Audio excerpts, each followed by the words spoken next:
നമ്മൾ മറ്റേ ഈ സിനിമയുടെ മുമ്പുള്ള ആഡിൽ കാണിക്കില്ല, പിഴിഞ്ഞെടുക്കുമ്പോ കരിയോയിൽ വരുന്ന പോലെയാണോ നമ്മുടെ പുക പിഴിഞ്ഞെടുക്കാറില്ല, എന്നാലും നമുക്ക് അല്ല എന്നാലും ഏതാണ്ട് അവസ്ഥയിൽ ഇരിക്കുമോന്ന്. വൈറസ് ഏറ്റവും കൂടുതൽ മഴ തുടങ്ങിയതിന് ശേഷമാണ്. ജൂൺ, ജൂലൈ, ഓഗസ്റ്റ് ആശുപത്രിയിൽ നിറച്ചും ഇൻഫ്ലുവൻസ ഉള്ള രോഗികളായിരിക്കും. എറണാകുളത്തുള്ള മിക്ക ആശുപത്രികളും അങ്ങനെ തന്നെ ആയിരിക്കുന്നതാണ് എൻ്റെ വിചാരം. ജനറ്റിക് ഫാക്ടറിന്റെ ഒരു അവസ്ഥ എന്താ, അല്ലെങ്കിൽ ഒരു അളവ് എന്താ, എന്തോരം ജനറ്റിക് ഫാക്ടേഴ്സ് കോൺട്രിബ്യൂട്ട് ചെയ്യും? സാധാരണ ഇപ്പൊ അച്ഛനും അമ്മയ്ക്കും അലർജി, ആസ്മ ഉണ്ടെങ്കിൽ സാധാരണ കുട്ടികൾക്ക് അതിന്റെ ലക്ഷണങ്ങൾ കാണാറുണ്ട്. ഒരു ടെന്നീസ് കോർട്ടിന്റെ വലിപ്പമുള്ള ശ്വാസകോശം ഉണ്ടായിട്ടും മനുഷ്യനെ ഏറ്റവും കൂടുതൽ ബുദ്ധിമുട്ടുന്നത് ശ്വാസത്തിനാണ്. അലർജിയിൽ നിന്നും അടുത്ത ഡിസീസ് കോമൺ ആയിട്ട് നമ്മൾ കേൾക്കുന്ന COPD ആണ്. What exactly COPD? നമ്മളിപ്പോൾ ആസ്മയും COPDയും കമ്പയർ ചെയ്താൽ asthma is A reversible disease. ഇപ്പോൾ ബാക്കിയുള്ള എല്ലാ ക്യാൻസറിനും നമ്മൾ ആ ഓർഗന്റെ ഒരു റിമൂവൽ അല്ലെങ്കിൽ കീമോതെറാപ്പി ഇതൊക്കെയാണ് നമ്മൾ പറയുക ലങ് ട്രീറ്റ്മെന്റ് ആയിട്ട്. ക്യാൻസറിന് ഈ ലങ്സ് പോലെ അത്രയും ഡെലിക്കേറ്റ് ആയിട്ടുള്ള ഒരു ഓർഗനെ, ഇതിന്റെ ക്യാൻസറിന്റെ ട്രീറ്റ്മെന്റ് എങ്ങനെയാണ്? സ്പോഞ്ച് പോലെയുള്ള നമ്മുടെ ശ്വാസകോശത്തെ കുറിച്ചിട്ടാണ് നമ്മൾ ഇന്ന് സംസാരിക്കാൻ പോകുന്നത്. ശ്വാസകോശം, അതിനെക്കുറിച്ചിട്ടാണ് നമ്മൾ സംസാരിക്കാൻ പോകുന്നത്. ആൻഡ് അപ്പോളോ ഹോസ്പിറ്റലിൽ നിന്നും we have 2 pulmonologist, doctor Aziz and doctor Mathew. Welcome to Arogyam. Hello. ഈ പറഞ്ഞതുപോലെ നമ്മൾ ലങ്സ് എന്ന് പറയുമ്പോൾ നമ്മൾ കേട്ട് ശീലിച്ചിട്ടുള്ള ഒരു കാര്യം ശ്വാസകോശം സ്പോഞ്ച് പോലെയാണ് എന്നാണ്. ഇതല്ലാണ്ട് ഞങ്ങൾക്ക് ശ്വാസകോശത്തിനെ കുറിച്ച് പറഞ്ഞുതരാൻ പറ്റുന്ന കാര്യങ്ങൾ എന്തൊക്കെയാണ്? ഫാക്റ്റുകൾ, ഇൻട്രസ്റ്റിംഗ് ഫാക്റ്റുകൾ. ഇൻട്രസ്റ്റിംഗ് ഫാക്റ്റ് എന്ന് പറഞ്ഞാൽ അങ്ങനെ പലതും ഉണ്ട്. പക്ഷേ പെട്ടെന്ന് എൻ്റെ ഓർമ്മയിൽ വരുന്ന ഒരു സംഗതി, ഞാൻ അവിടെ കോഴിക്കോട് മെഡിക്കൽ കോളേജിൽ MD ചെയ്യുമ്പോൾ എൻ്റെ ഒരു പ്രൊഫസർ എപ്പോഴും പറഞ്ഞുകൊണ്ടിരുന്ന ഒരു സംഗതിയാണ്, ഈ ശ്വാസകോശത്തിൽ 300 മില്യൺ ആൽവിയോളായി ഉണ്ടെന്നുള്ളത്. 300 മില്യൺ എന്ന് പറയുന്നത് നമ്മുടെ മലയാളത്തിൽ പറയുകയാണെങ്കിൽ 30 കോടി ആൽവിയോളായി. ഈ ആൽവിയോളായി എന്ന് പറയുന്നത് വളരെ ചെറിയ അറകളാണ് ശ്വാസകോശത്തിനകത്തുള്ളത്. അപ്പോൾ ഈ അറകളിലാണ് ഈ ശ്വസന പ്രക്രിയ നടക്കുന്നത്. അപ്പോൾ ഇത്രയും ഈ ചെറിയ അറകളുള്ള ഒരു അവയവമാണ് ശ്വാസകോശം. ഇതിൻ്റെ മൊത്തത്തിലുള്ള സർഫസ് ഏരിയ അല്ലെങ്കിൽ പ്രതല വിസ്തീർണം ഒരു ടെന്നീസ് കോർട്ടിൻ്റെ വലിപ്പമുണ്ട്. അപ്പോൾ അങ്ങനത്തെ ഒരു അവയവമാണ് ഈ ശ്വാസകോശം. അപ്പോൾ അതിൻ്റെ പ്രവർത്തനം ജീവിതത്തിന് അത്രയും അത്യാവശ്യമായിട്ടുള്ളൊരു അവയവമാണ് ശരീരത്തിൽ. അപ്പോൾ അതാണൊരു ഏറ്റവും എനിക്ക് പറയാൻ ആഗ്രഹിക്കുന്ന ഒരു സംഗതി.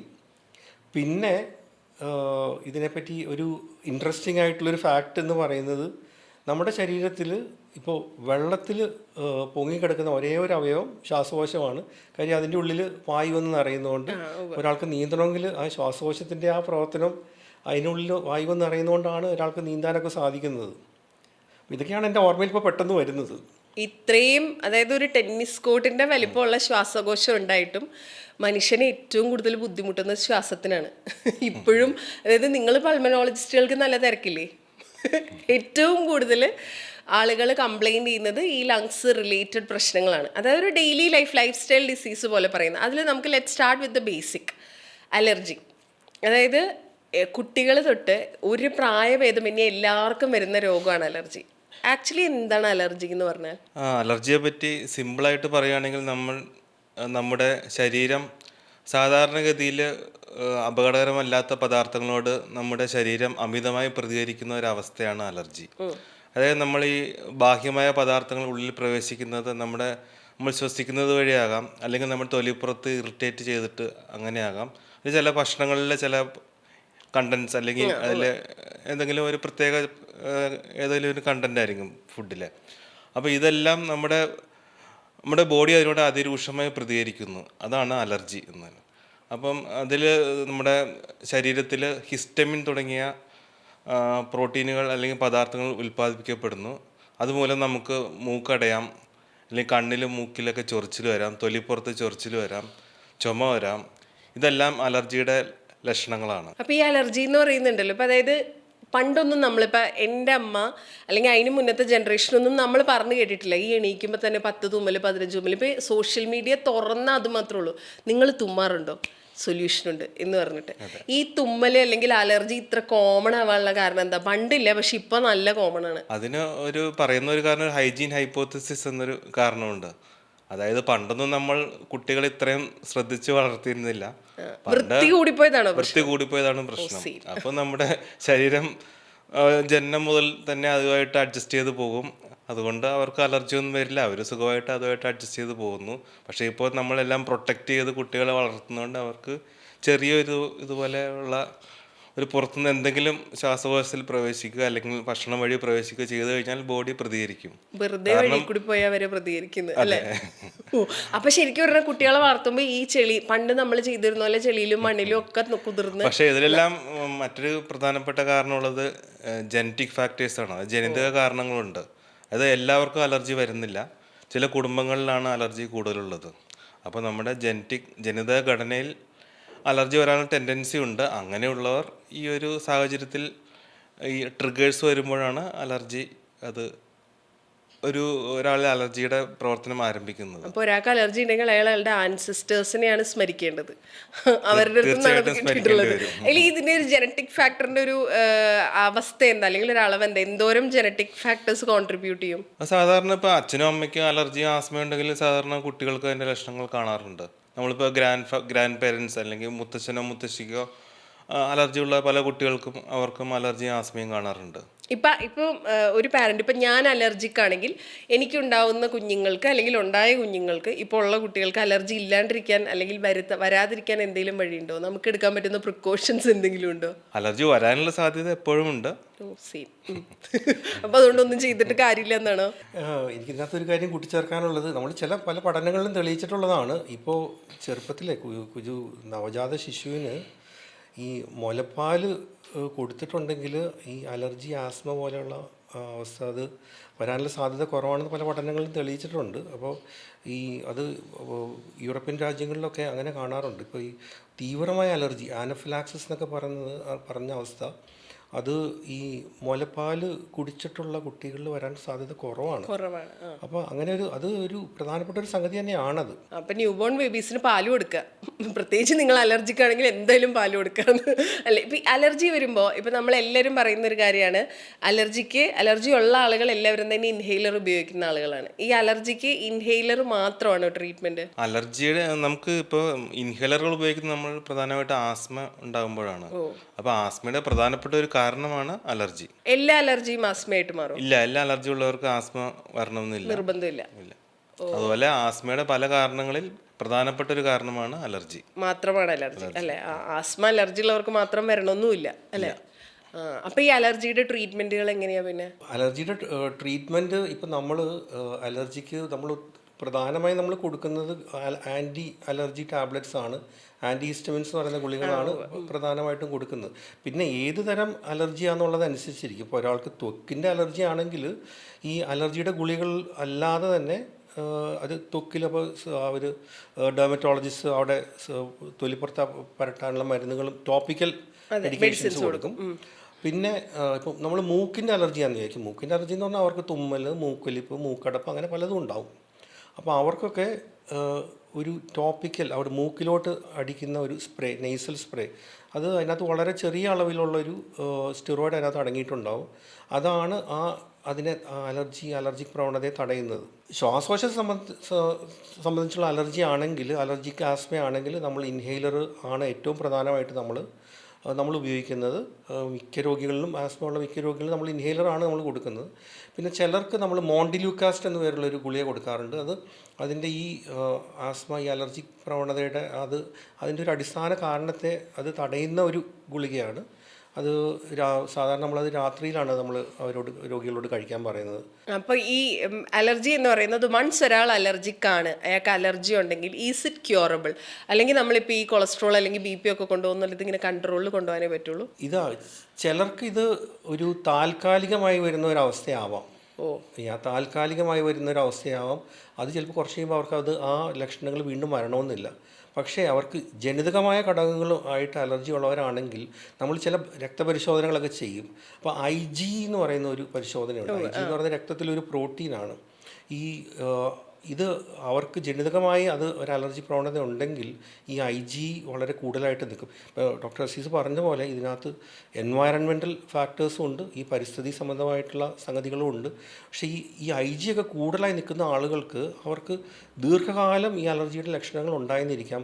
നമ്മളിപ്പോൾ മരുന്നുകളൊക്കെ കൊടുത്തിട്ട് ഒരു താൽക്കാലികമായി ഇതെല്ലാം ശമിപ്പിച്ചിട്ട് അവരെല്ലാം ഭേദമായെന്ന് തോന്നി അതിന് ശേഷം ഈ മരുന്നുകളൊക്കെ നിർത്തി കഴിഞ്ഞിട്ട് ചിലപ്പോൾ കുറച്ച് കഴിയുമ്പോഴത്തേക്കും വീണ്ടും അതിലും കൂടിയ രീതിയിൽ അലർജി ആയിട്ട് അവർ ആശുപത്രിയിൽ എത്താറുണ്ട്.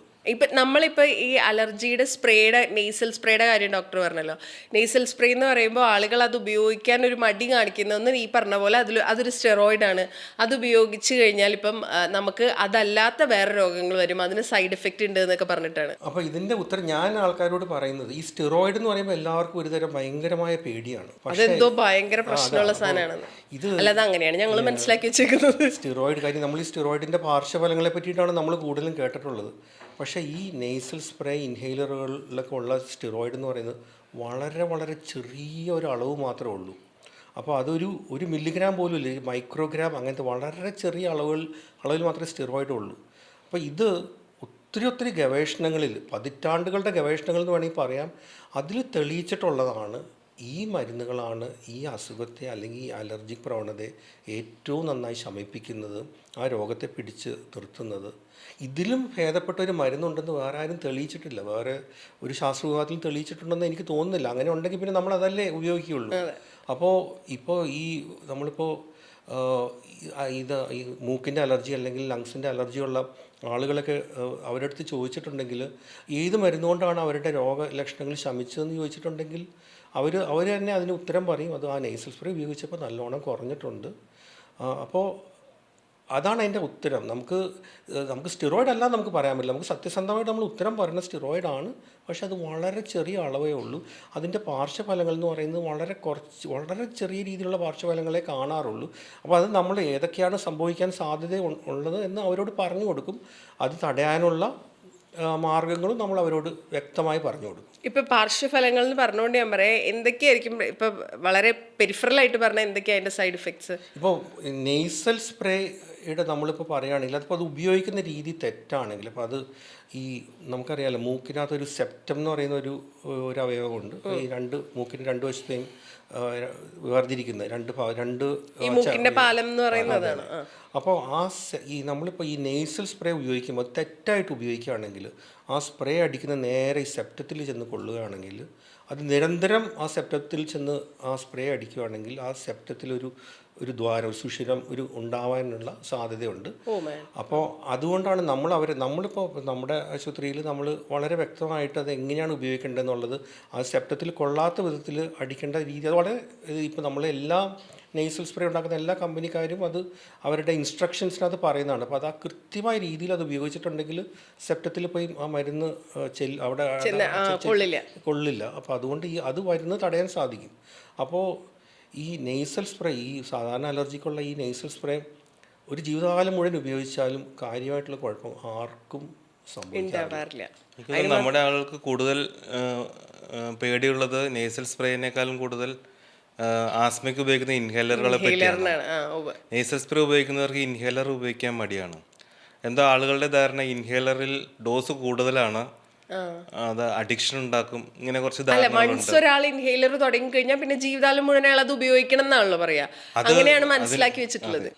അതാണ് പ്രശ്നം. കാരണം ഇപ്പൊ എന്ത് സാധനമാണ്, ഇപ്പൊ പാരസെറ്റമോളൊക്കെ പോലെ ചെറിയ ഇതിൽ കൊടുക്കുന്ന മെഡിസിൻ ആണെങ്കിൽ പോലും നമ്മളത് ജീവിതകാലം മുഴുവൻ ഉപയോഗിച്ച് അതുകൊണ്ട് കേടുണ്ടാവും എന്നുള്ളൊരു ബോധമുണ്ടല്ലോ. ആ ബോധത്തിലാണ് നമ്മളത് പേടിക്കുന്നത്. ഒരാളിപ്പോ ഞാൻ അലർജിയുള്ള ആളാണ്, പക്ഷേ എനിക്കിപ്പോൾ ശ്വാസം മുട്ടൽ വന്നാൽ എനിക്ക് ഇൻഹേലർ ഡോക്ടറെ തന്നെ ഈസ് ദർ എ പോസിബിലിറ്റി എനിക്ക് ഇൻഹേലർ കുറച്ച് കളയുമ്പോൾ നിർത്താൻ പറ്റുമോ? തീർച്ചയായിട്ടും പറ്റും.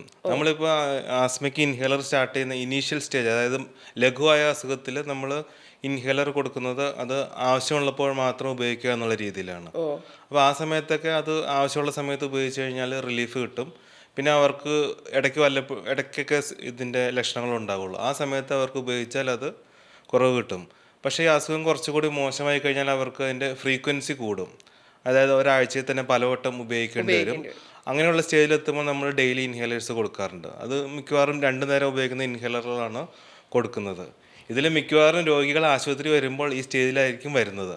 അപ്പോൾ ആ സമയത്ത് നമ്മൾ ഇൻഹേലർ സ്റ്റാർട്ട് ചെയ്യും. അപ്പോൾ അവരോട് നമ്മൾ റെഗുലറായിട്ട് ഉപയോഗിക്കാൻ പറയും. അപ്പോൾ അവരുടെ ധാരണ ഇത് ഉപയോഗിച്ച് തുടങ്ങി ഇനി സ്ഥിരമായിട്ട് ഇത് ഉപയോഗിക്കേണ്ടി വരും. ഒരു രോഗിയായി എന്നുള്ളൊരു ഫീൽ തീർച്ചയായും. പക്ഷെ അവർ അത് സമയത്ത് ഉപയോഗിച്ചിരുന്നെങ്കിൽ അവർക്ക് ആവശ്യമുള്ള സമയത്ത് മാത്രമേ ഉപയോഗിച്ചാൽ മതിയായിരുന്നു. അപ്പോൾ അത് ഇൻഹേലറിന്റെ കുഴപ്പമല്ല, അവർ ആശുപത്രിയിൽ വന്ന അല്ലെങ്കിൽ ഡോക്ടറെ കാണാൻ ഡിലേ ആയതിന്റെ പ്രശ്നമാണ്. അപ്പോൾ ഇത് വളരെ സാധാരണയായിട്ടുള്ളൊരു സംഗതിയാണിത്. ഇത് എനിക്ക് തോന്നുന്നത് ഈ സമൂഹത്തിലെ ആൾക്കാർ ഈ തെറ്റിദ്ധാരണ പറഞ്ഞു വരുത്തുന്ന ഒത്തിരി ആളുകളുണ്ട്. ഈ ഇൻഹേലർ ആസക്തി ഉണ്ടാക്കും, അഡിക്ഷൻ ഉണ്ടാക്കും. അപ്പോൾ അതൊരു ശുദ്ധ മണ്ടത്തരമാണ്. നമ്മളൊരു ഈ ഡ്രഗ്സ് പോലെ ഈ ആൾക്കാർ ഈ മറ്റേ അബ്യൂസ് ചെയ്യുന്ന ഡ്രഗ്സ് പോലെ അഡിക്ഷൻ ഉണ്ടാക്കുന്ന ഒരു വസ്തുവേ അല്ല ഇൻഹേലർ. അത് അഡിക്ഷൻ എന്ന് പറയാൻ കാരണം എന്താണെന്നറിയോ? ഇപ്പോൾ ഇവർക്ക് ഈ ശ്വാസം മുട്ടൽ ഉണ്ടാകുമ്പോഴാണ് ഇൻഹേലർ ഉപയോഗിക്കുന്നത്. പ്രത്യേകിച്ച് സാൽബുട്ടമോളുള്ള ഇൻഹേലറാണ് ഉപയോഗിക്കുന്നത്. അത് ഉപയോഗിക്കുമ്പോൾ അവർക്ക് റിലീഫ് കിട്ടുന്നതുകൊണ്ടാണ് അവർ വീണ്ടും ബുദ്ധിമുട്ടുണ്ടാകുമ്പോൾ അത് വീണ്ടും ഉപയോഗിക്കുന്നത്. അതിൻ്റെ അർത്ഥം എന്താണ്? അവർക്ക് ശ്വാസത്തിന് തടസ്സമുണ്ട്, അവർക്ക് മരുന്ന് ഉപയോഗിക്കുമ്പോൾ റിലീഫും ഉണ്ട്. അപ്പോൾ അങ്ങനെയുള്ള ആളുകൾ അവർ റെഗുലറായിട്ട് ഉപയോഗിക്കേണ്ട ഇൻഹേലർ ഉപയോഗിച്ച് കഴിഞ്ഞാൽ അവർക്ക് തുടർച്ചയായിട്ടുള്ള റിലീഫ് കിട്ടുന്നതാണ്. പക്ഷെ അത് ഉപയോഗിക്കാൻ മടിയുള്ളത് കൊണ്ടാണ് അവർ ആവശ്യമുള്ളപ്പോൾ മാത്രം ഈ ഇൻഹേലർ ഉപയോഗിക്കുന്നത്. എന്നിട്ട് അങ്ങനെ ഉപയോഗിച്ച് ശീലമുള്ളവർ അതിനെ അഡിക്ഷൻ എന്ന് പേരിട്ട് വിളിക്കുകയും ചെയ്യും. അതെനിക്ക് തോന്നുന്നു മറ്റേ ഇൻഹേലറൊക്കെ കുറച്ച് അഡിക്റ്റീവ് ആണല്ലോ. അതെ, അതായിരിക്കും. അതിനോട് ഇതിനെ കമ്പയർ ചെയ്യുന്നത് അതുകൊണ്ടായിരിക്കണം. പിന്നെ ഇത് വേറെ ചില ആളുകൾക്ക് വേറെ ചില ഉദ്ദേശങ്ങൾ കൊണ്ട് ഈ നമ്മുടെ ചികിത്സാ സമ്പ്രദായത്തിനോടുള്ള ചിലപ്പോൾ ഒരു വിരോധം കൊണ്ടോ അങ്ങനെ പറയുന്നത് ഉണ്ടാവാം. ഇൻഹേലർ പ്രശ്നമാണ്, അത് ഉപയോഗിക്കരുത്, ഒരിക്കലും ഉപയോഗിക്കരുത് എന്നൊക്കെ പറയുന്നത് അതുകൊണ്ട് അങ്ങനെ ഉണ്ടാവാം. ഇപ്പോൾ ഡോക്ടർ നേരത്തെ പറഞ്ഞില്ലേ, നമ്മൾ ഈ സ്പ്രേ ഒക്കെ കൃത്യമായിട്ട് ഉപയോഗിക്കാതിരിക്കുമ്പോൾ പ്രശ്നങ്ങൾ ഉണ്ടാകുന്നത്. ഈ സ്പ്രേ കൃത്യമായിട്ട് ഉപയോഗിക്കേണ്ട രീതി എങ്ങനെയാണ്, അതൊന്ന് പറഞ്ഞുതരോ? അത് നെയ്സൽ സ്പ്രേ ആണ് ഉദ്ദേശിച്ചത്. നെയ്സൽ സ്പ്രേ അതിപ്പോൾ നമ്മൾ അതിനകത്ത് ഏറ്റവും ആദ്യം ആ സ്പ്രേ എടുക്കുമ്പോൾ അത് നല്ലോണം കുലുക്കണം എന്നുള്ളൊരു പ്രധാനപ്പെട്ട സംഗതിയാണ്. അതിൻ്റെ തുടക്കത്തിൽ ആദ്യത്തെ 1-2 സ്പ്രേ പുറത്തോട്ട് കളയണം. പിന്നെ ശ്വാസം എടുത്തു വിടുക. എന്നിട്ട് ഇപ്പോൾ നമ്മൾ വലത്തെ മൂക്കിലാണ് ഈ സ്പ്രേ വെക്കുന്നതെങ്കിൽ അത് വലത്തെ മൂക്കിൻ്റെ ഉള്ളിലോട്ട് വെച്ചിട്ട് അതിൻ്റെ ഏറ്റവും ഒരല്പം വലത്തോട്ട് ചെരിക്കണം. ഇതിൻ്റെ പ്രധാന കാരണം ആ പാലത്തിൽ പോയി സ്പ്രേ അടിക്കാതിരിക്കാൻ വേണ്ടി. അതായത് ഈ നമ്മൾ മൂക്കിന്റെ ഈ സൈഡാണ് കോൺസെൻട്രേറ്റ് ചെയ്യേണ്ടത് അല്ലേ? ഈ സൈഡും ഈ സൈഡും ഓരോ മൂക്കിലും വേറെ വേറെ ആണ് അടിക്കുന്നത്. അപ്പോൾ വലത്തെ മൂക്കിൽ അടിക്കുമ്പോൾ വലത്തെ മൂക്കിൻ്റെ ഉള്ളിലോട്ട് ആ സ്പ്രേയിൻ്റെ അതിൻ്റെ ഏറ്റവും ഉള്ളിലോട്ട് വെച്ചിട്ട് ഒരല്പം വലത്തോട്ട് ചെരിക്കണം. വലത്തോട്ട് ചെരിക്കുമ്പോൾ പാലത്തിൻ്റെ ഭാഗത്തോട്ടല്ലല്ലോ തിരിഞ്ഞിരിക്കുന്നത്. എന്നിട്ട് അതിൻ്റെ ആ സ്പ്രേ അടിക്കുന്ന രീതി പല സ്പ്രേകൾക്കും പല രീതിയാണ്. ചിലത് ഒരു സൈഡിൽ ഞെക്കുന്നതുകൊണ്ട്, ചിലത് ഇങ്ങനെ ഞെക്കുന്നുണ്ട്. അപ്പോൾ എങ്ങനെയാണ് ഉപയോഗിക്കേണ്ടതെന്ന് വെച്ചിട്ടുണ്ടെങ്കിൽ അത് അങ്ങനെ ചെയ്യണം. എന്നിട്ട് അത് ചെയ്ത് കഴിയുമ്പോഴത്തേക്ക് ഒരു മെല്ലെ ഒന്ന് ഉള്ളിലോട്ട് ശ്വാസം എടുക്കുക. വല്ലാതെ ശക്തിയിൽ ഉള്ളിലോട്ട് എടുക്കരുത്, വല്ലാതെ അതിൻ്റെ ആവശ്യമില്ല. ഒരു മെല്ലെ ഉള്ളിലോട്ട് എടുത്താൽ മതി. അപ്പോൾ അത് ആ ഉദ്ദേശിക്കുന്ന സ്ഥലത്തോട്ട് അത് എത്തിക്കോളും. അപ്പോൾ വലത്തുവശം ചെയ്തതിന് ശേഷം ഒരല്പനേരത്തിന് ശേഷം ഇടതുവശത്ത് അതേപോലെ ചെയ്യുക. അപ്പോൾ ഇടതുവശത്ത് ചെയ്യുമ്പോൾ അതിൻ്റെ ഏറ്റവും ഒരല്പം ഇടത്തോട്ട് ചിരിക്കുക. വല്ലാതെ ചിരിക്കരുത്. വല്ലാതെ ചിരിക്കുമ്പോൾ നമ്മൾ ഉദ്ദേശിച്ച ഫലം കിട്ടില്ല, എത്തേണ്ട സ്ഥലത്തോട്ട് എത്തില്ല. ഒരല്പം ഇടത്തോട്ട് ചിരിച്ച് ആ പാലത്തിൽ കൊള്ളാത്ത വിധത്തിൽ ആണത് സ്പ്രേ ചെയ്യേണ്ടത്. സാധാരണ നമ്മൾ നേരെ തിരിച്ചാണല്ലോ ചെയ്യുക, കാരണം ഡയറക്റ്റ് കയറി പോക്കോട്ടെ. അതിൻ്റെ ആ രീതി കൃത്യമായിട്ടത് ചെയ്തിട്ടുണ്ടെങ്കിൽ ഈ പാർശ്വഫലം ഈ പറഞ്ഞ പോലെ ആ സെപ്റ്റത്തിന് കേടുവരില്ല, നോക്കാൻ പറ്റും. ഇപ്പം അലർജി എന്ന് പറയുമ്പോൾ ഇപ്പം നേരത്തെ ഞാൻ പറഞ്ഞ പോലെ നമ്മൾ സോഷ്യൽ മീഡിയയിൽ ഏറ്റവും കൂടുതൽ ഈ സെൽഫ് മെഡിക്കേഷൻ അല്ലെങ്കിൽ ഇങ്ങനത്തെ കുറുക്ക് വിദ്യകൾ വരുന്നത് അലർജിക്ക് വേണ്ടിയിട്ടാണ്. അതിൽ മഞ്ഞൾ വരും, തേൻ വരും, ഇഞ്ചി നീര് വരും, അങ്ങനെ പലതും വരും. ഒരുവിധം നമ്മുടെ ചുറ്റുപാടുള്ള എല്ലാ സാധനങ്ങളും വരും. ഇതൊക്കെ കാണുമ്പോൾ how do you guys feel? ഇതൊക്കെ എന്തെങ്കിലും ഒരു എഫക്റ്റ് ഉള്ള കാര്യമാണ്? ചിരിക്കാണ് രണ്ടുപേരും, അതിൽ നിന്ന് പകുതി മനസ്സിലായി. ഇപ്പം നമ്മൾ ഇപ്പം രോഗികൾ ഇങ്ങനെ ഇതുമായിട്ട് വരുമ്പോൾ അപ്പം നമ്മൾ അവരെ കുറ്റം പറയുന്നത് അവർക്ക് ഇഷ്ടാവില്ല. അപ്പോൾ അവർ ചെയ്തെന്തോ ഭയങ്കര തെറ്റാതൊക്കെ അവർക്ക് തോന്നിപ്പോയിന്നിരിക്കും. അപ്പോൾ അങ്ങനെ നമ്മൾ പറയാറില്ല. അപ്പോൾ നിങ്ങൾ കഴിച്ചോ, ആ ശരി. പക്ഷെ നമ്മുടെ ശാസ്ത്രം അവർക്ക് പറഞ്ഞു കൊടുക്കുക എന്നുള്ളത് നമ്മുടെ ഒരു കർത്തവ്യമാണ്. അല്ല, അതെല്ലാം പ്രയോഗിച്ചിട്ട് അസുഖം മാറാത്തതുകൊണ്ടാണ് അവർ ഹോസ്പിറ്റലിൽ വന്നത്. അത് മനസ്സിലാക്കി ഞങ്ങൾ മരുന്ന് കൊടുക്കും, അത് ഉറപ്പാണ്. അതെ, അത് ഈ സ്പ്രേ വരെയും ഇൻഹേലർ വരെ എത്തണ്ടല്ലോ എന്ന് വിചാരിച്ച് ശ്രമിച്ചു നോക്കുന്നതാണ്. പാവം, അവരുടെ കഷ്ടപ്പാട് അവർക്കറിയാം. അല്ല, അതന്നെ. അപ്പോൾ അവർ കുറേ ബുദ്ധിമുട്ടൊക്കെ അനുഭവിച്ച് അവർ എല്ലാ കുറുക്കു വിദ്യകളൊക്കെ നോക്കി അത് ഫലിക്കാതെ വരുമ്പോഴാണല്ലോ ഈ ഡോക്ടറൊന്ന് കണ്ടേക്കാന്ന് തീരുമാനിച്ചു വരുന്നത്. അതായത് അലർജി ഉള്ള ആളുകൾ അവോയ്ഡ് ചെയ്യേണ്ട ഭക്ഷണം സാധനങ്ങളൊക്കെ ഉണ്ടാവുമല്ലോ. അതായത് ഹിസ്റ്റമിൻ്റെ അളവ് ശരീരത്തിൽ കൂട്ടാൻ സാധ്യതയുള്ള ഭക്ഷണ സാധനങ്ങൾ ഉണ്ടാവുമല്ലോ ഇൻ ജനറൽ. അത് ഏതൊക്കെയാണെന്ന് പറയുമോ? ഈ പല ഭക്ഷണങ്ങളും ഇത് അലർജി ഉണ്ടാക്കാം. അപ്പോൾ നമ്മൾ ഏറ്റവും കൂടുതലായിട്ട് കാണുന്നത് നട്ട്സ്. ഇപ്പോൾ നമ്മൾ ഈ കപ്പലണ്ടി, ബദാം, പിസ്റ്റ മുതലായിട്ടുള്ള നട്ട്സ്. പിന്നെ ചിലർക്ക് ഇത് പാലുൽപ്പന്നങ്ങൾ, പിന്നെ സോയ, ചിലർക്ക് ഈ വേറെ ഭക്ഷണങ്ങൾ ഈ ബീഫ് അങ്ങനത്തെ അങ്ങനത്തെ ഭക്ഷണങ്ങളൊക്കെ അലർജി ഉണ്ടാക്കാം. പക്ഷെ നമ്മൾ കൂടുതലായിട്ടും കാണുന്നത് ഈ ഇങ്ങനെ ഇത് നട്ട്സും പാലുൽപ്പന്നങ്ങളും പിന്നെ കൂടുതൽ ആളുകൾ കംപ്ലൈന്റ് പറയുന്നത് അതാണ്. കൂടുതൽ ആളുകൾ കംപ്ലൈൻറ്റ് പറയുന്നത് അതാണ്. നേരെ തിരിച്ച് ഈ ആന്റി ഹിസ്റ്റമിൻ ആയിട്ടുള്ള ഫുഡ് ഉണ്ടാവുമല്ലോ, അതായത് അലർജിയുള്ള ഈ ഹിസ്റ്റമിന്റെ അളവ് കുറയ്ക്കുന്ന ഫുഡുകൾ, അതുണ്ടോ? അങ്ങനെ ആന്റി അങ്ങനെ ഫുഡ് പ്രത്യേകിച്ച് ഇല്ല. ഒന്നുമില്ല. ഈ അലർജി ഉണ്ടാക്കുന്ന ഭക്ഷണത്തിൻ്റെ കൂടെ ആഡ് ചെയ്യാനുള്ളതും പ്രധാനപ്പെട്ട അലർജിയുടെ ഒരു കാരണം ഈ സീ ഫുഡ് ഉണ്ട്. അതായത് നമ്മൾ പ്രോൺസ്, ക്രാബ്, അങ്ങനെ ഈ തോടുള്ള ഷെല്ലുള്ള മീൻ വിഭാഗത്തിൽപ്പെട്ട അതും കൂടി അത് പലർക്കും അലർജി ഉണ്ടാക്കും. അതും ചിലർക്കെല്ലാം കടുത്ത അലർജി വന്ന് നേരത്തെ പറഞ്ഞ പോലെ അനഫിലാക്സ് പോലെ ജീവന് അപകടം ഉണ്ടാക്കുന്ന രീതിയിൽ തന്നെ അലർജി വരാവുന്നതാണ്. അപ്പൊ ഇത് നമ്മളെ അലർജിക്കാണ് ഒരു സാധനത്തിന് എങ്ങനെയാണ് നമുക്ക് മനസ്സിലാവുക? കാരണം ഇപ്പൊ തുമ്മല്, ചുമ, ഇതൊക്കെ എല്ലാവർക്കും ഉണ്ട്. അപ്പൊ നിങ്ങൾ അലർജിക്ക് ആയതുകൊണ്ടാണ് ഇത് വരുന്നതെന്ന് എങ്ങനെയാ മനസ്സിലാവുക? കുറേയൊക്കെ നമുക്ക് ഒബ്സർവ് ചെയ്യുന്നത് മനസ്സിലാക്കാം. ഇപ്പം പൊടി അടിച്ചാൽ തുമ്മുന്നുള്ളത് പലർക്കും അറിയാം. പൊടി ഇല്ലാത്തടത്ത് പോയി അത്രയും തുമ്മാറില്ല. അപ്പോൾ പൊടി കൊണ്ട് തുമ്മൽ അല്ലെങ്കിൽ അലർജി ഉണ്ടാകുമെന്ന് എല്ലാവർക്കും മനസ്സിലാക്കാമല്ലോ. അതുപോലെ തന്നെയാണ് ഇപ്പോൾ നമ്മൾ ഈ വളർത്തു മൃഗങ്ങളുള്ളവർക്ക്, ഇപ്പം പട്ടിയായിട്ട് അല്ലെങ്കിൽ പൂച്ചയായിട്ടെല്ലാം ഒരു സമ്പർക്കം വന്നു കഴിഞ്ഞാൽ പലരും അലർജി പോലെ ഉണ്ടായതായി പറയാറുണ്ട്. അത് നമുക്കത് തെളിയിക്കാനും പറ്റും. അപ്പോൾ കുറേയൊക്കെ നമുക്ക് ഒബ്സർവേഷൻ വഴി തന്നെ കണ്ടുപിടിക്കാം. പിന്നെ നമ്മൾ ഹോസ്പിറ്റലിൽ വന്നു കഴിയുമ്പോൾ നമ്മൾ ടെസ്റ്റുകൾ നിർദ്ദേശിക്കാറുണ്ട്. അതിന് മെയിനായിട്ടും പ്രധാനമായിട്ട് രണ്ട് ടൈപ്പ് ടെസ്റ്റുകളാണുള്ളത്. ഒന്ന് നമ്മൾ സ്കിൻ പ്രിക്ക് ടെസ്റ്റ് എന്നൊരു ടെസ്റ്റ് ഉണ്ട്. മറ്റേത് നമ്മൾ ബ്ലഡ് തന്നെ ഡയറക്റ്റ് ടെസ്റ്റ് ചെയ്യുന്നതാണ്.